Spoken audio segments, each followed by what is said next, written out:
Hola a todos, bienvenidos a este nuevo video. En este video vamos a aprender el concepto de simetría y vamos a obtener el campo y el potencial de las distribuciones de carga en cilindros o en distribuciones cilíndricas y en distribuciones esféricas. Inicialmente, para hablar del concepto de simetría, nos vamos a la definición de simetría. Digamos que la tenemos eh, dada por el siguiente texto. La simetría se puede definir como la correspondencia exacta en la disposición regular de las partes o puntos de un cuerpo o figura con relación a un centro, un eje o un plano. ¿Cómo va a tener relación esto con nuestras distribuciones de carga? Resulta que nosotros vamos a tener, como bien sabemos, dos tipos de distribuciones. Distribuciones de carga discreta y distribuciones de carga continua. Entonces, en el caso de distribución de carga discreta, recuerden que son cargas puntuales.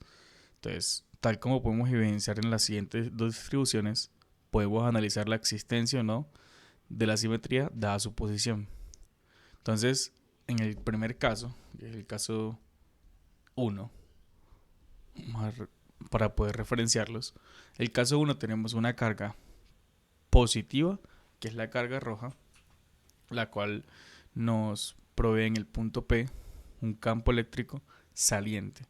Y la carga 2 nos provee un campo eléctrico entrante. ¿Entrante a qué? A la carga. ¿Y saliente a qué? A la carga.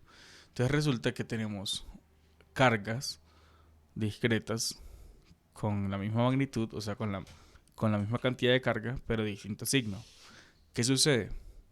Nosotros vamos a tener que esta carga va a tener, pues este campo eléctrico va a tener dos componentes. Una componente horizontal, que va a ser esta de acá, y una componente vertical. Lo mismo va a pasar para la carga negativa.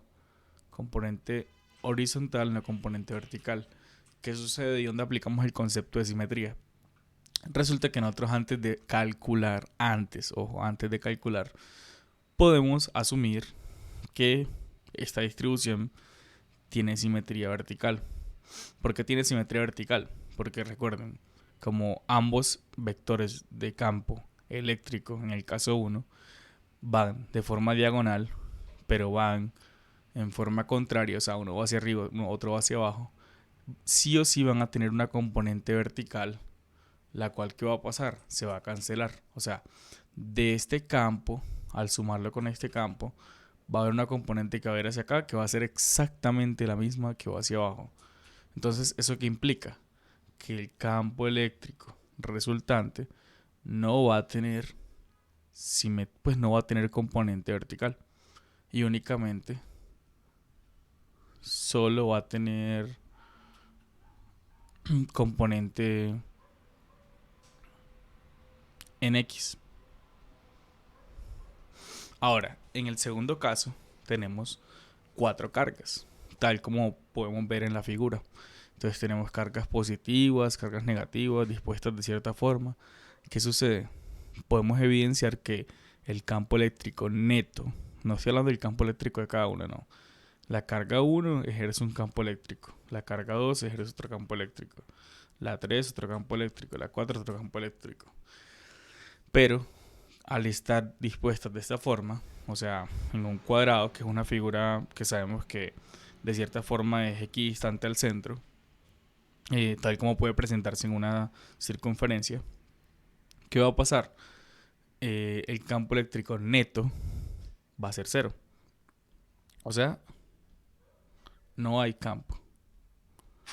¿Por qué sucede esto? Porque miren que hacia arriba tengo un campo, hacia abajo tengo un campo, hacia arriba tengo un campo, hacia abajo tengo un campo. O sea, estos dos se cancelan, estos dos se cancelan. Ok, eso es lo vertical. Ahora, lo horizontal, voy a analizar este y esto. Hacia la derecha tengo campo, hacia la izquierda tengo campo. Componente, claro está. Pues recuerden que la componente diagonal es lo mismo que la componente horizontal más la componente vertical. Entonces, a la derecha campo, a la izquierda campo. ¿Qué va a pasar? Se cancela, se cancela. Lo mismo pasa con la parte de abajo. Por dicha razón es fácil decir que esta distribución no tiene ninguna componente de campo o no hay campo eléctrico en el punto P. Esto lo podemos hablar para cargas discretas, pero también lo podemos hablar para cargas continuas. ¿Por qué lo podemos hablar para cargas continuas? Resulta que nosotros en las cargas continuas, como es esta varilla o esta línea de carga con longitud L, digamos que centrada en el origen, ¿qué podemos decir fácilmente de ella? Ok, lo que tenemos que tener en cuenta es que, tal como muestra el dibujo, su campo eléctrico neto o resultante es la suma de la componente horizontal más la suma de la componente vertical. Y entonces, ¿esto qué implica dentro de mi análisis? Que si ustedes se dan cuenta, si yo tomo un elemento diferencial que esté a la misma distancia X, o sea, voy a tomar un elemento diferencial en la otra, digamos, dirección, pues en el otro sentido, ya no a la derecha, sino a la izquierda, esto va a presentar un campo eléctrico parecido, pero, si se dan cuenta, va a tener una componente hacia la derecha. ¿De qué? De el diferencial de campo. Entonces, ¿esto qué va a hacer? Que los campos o las componentes horizontales siempre se cancelen. O sea el punto que yo tome debido a la distribución de la barra, porque la barra está colocada justo en la mitad de la barra en el origen, todo lo que está a la derecha, que va a ser lo que tenga longitud de L medios, va a generar un campo similar a lo que está a la izquierda. Entonces, ¿qué pasa? Que solo, debido a este análisis, solo va a haber componente vertical. Entonces yo puedo de una anular, digamos, la existencia de la integral en el eje Y. ¿Para qué se puede hacer esto? Para facilitar los cálculos y para que sencillamente no tengan que hacer completamente las tres integrales, hablando en el caso de distribuciones de carga en las tres dimensiones.